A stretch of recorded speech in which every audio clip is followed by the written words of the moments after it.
एक गांव में एक सुधा नाम की औरत रहती थी। उसका एक भाई था जिसका नाम नीरज था। सुधा का पति पिछले ही साल एक्सीडेंट में मारा जा चुका था। सुधा का एक 5 साल का बच्चा था जिसका नाम गंगा था। गंगा बहुत ही प्यारा बच्चा था। गंगा अपने मामा नीरज के साथ हमेशा खेलता रहता और रात के समय खाना खाकर नीरज के साथ सो जाता था। सुधा भी अपने भाई नीरज के खेत में काम करती और उसी से ही अपने परिवार और अपने बच्चे का गुजारा करती थी। सुधा भगवान शिव की प्रिय भक्त थी। वो हमेशा भगवान शिव की पूजा करती थी। एक दिन गंगा के मामा नीरज को किसी दूसरे शहर में काम से जाना पड़ा। तभी गंगा अपने मामा नीरज के गले लगकर रोने लगा और कहने लगा कि मामा आप मत जाओ, आपके बिना मेरा दिल नहीं लगेगा, आप कब वापस आओगे। तो नीरज कहने लगा कि मैं जल्दी ही वापस आ जाऊंगा और वापस आते हुए मैं तुम्हारे लिए बहुत सी खाने की चीज़ें, अच्छे कपड़े लेकर आऊंगा।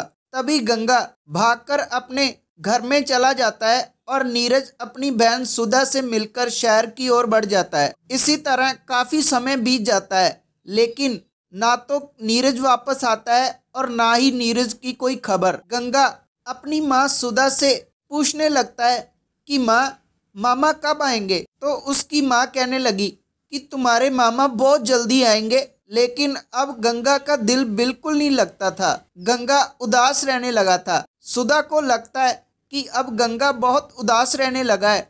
तो सुधा गंगा से कहती है कि बेटा तुम उदास मत हो, तुमको अगर अपने मामा से बात करनी है तो तुम अपनी बात भोलेनाथ को जाकर बताना और वो तुम्हारी बात तुम्हारे मामा तक जरूर पहुंचाएंगे।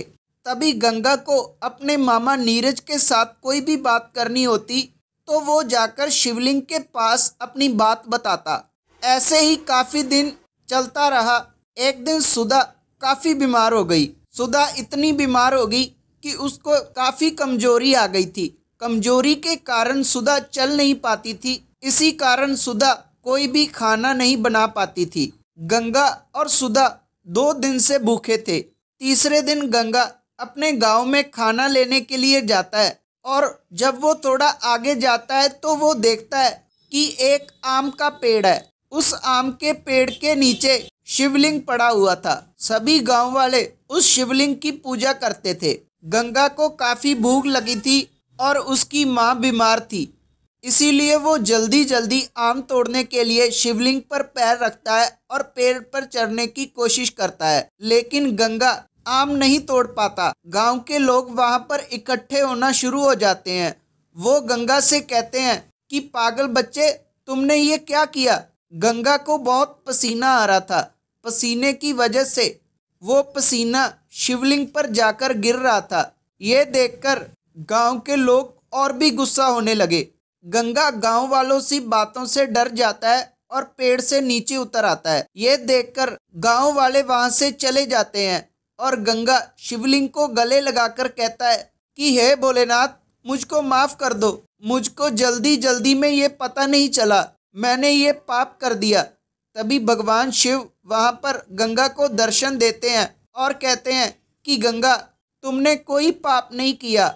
आज तुम्हारे पसीने से मेरा जल अभिषेक हुआ है। तुम्हारा मन बहुत निर्मल है। मैं तुमसे गुस्सा नहीं, तुमसे बहुत खुश हूँ। मांगो क्या चाहिए।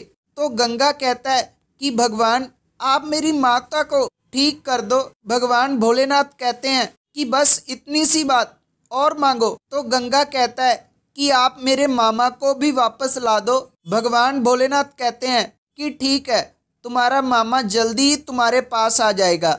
गंगा वहां से आम लेकर घर पर आता है तो वो देखता है कि उसकी माँ बिल्कुल ठीक है, खाना बना रही है। गंगा सारी बात अपनी माँ को बताता है और सुधा अपने बच्चे गंगा से कहती है कि अचानक मेरे शरीर में शक्ति आई और मैं उठकर काम करने लगी। अब मैं बिल्कुल ठीक हूँ। अगले दिन उसका मामा नीरज आ जाता है। गंगा अपने मामा नीरज से मिलकर बहुत खुश होता है और गंगा के लिए अच्छे कपड़े और खाने का सामान लेकर आता है। रात को दोनों भोजन करते हैं और आपस में मिलकर सो जाते हैं। तभी सुधा नीरज के पैर पकड़कर कहती है कि आप भगवान भोलेनाथ हो, मैंने आपको पहचान लिया है। तभी नीरज अपने असली रूप भगवान शिव के रूप में आता है और कहता है कि मैं अपना वादा पूरा करने के लिए इस रूप में आया था। सुधा कहती है आपने अपना वादा पूरा किया, तो भगवान भोलेनाथ कहते हैं कि याद रहे ये बात गंगा को नहीं पता चलनी चाहिए। कुछ दिनों बाद भगवान भोलेनाथ वहां से फिर शहर जाने के लिए कहते हैं और अब भगवान भोलेनाथ नीरज का रूप लेकर महीने में एक बार गंगा से मिलने जरूर आते हैं। धीरे धीरे उनके घर के हालात भी सुधरने शुरू हो जाते हैं। ये थी आज की वीडियो। अगर आपको वीडियो अच्छी लगी तो वीडियो को लाइक करना और आपका अपना चैनल जरूर सब्सक्राइब करना और बेल नोटिफिकेशन जरूर ऑन करना, क्योंकि ऐसे ही वीडियो हमारे चैनल पर आती रहती हैं और वो आपको सबसे पहले मिल जाएगी। तब तक के लिए धन्यवाद।